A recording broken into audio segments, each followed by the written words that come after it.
guys, so first time ko aso ka.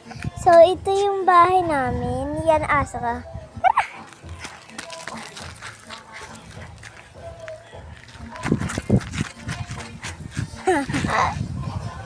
Pagka wala siya, hindi naman siya takbo, pulang. Kasi alam niya. Ayan.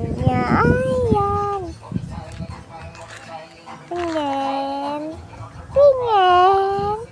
Uy! Wait, kumuhal ay ayaw na. Nahihiya. Okay, so, wait lang, hintay ko si naghihintay siya. O talaga naghihintay? Hintay ka? Ay, naghihintay, oh.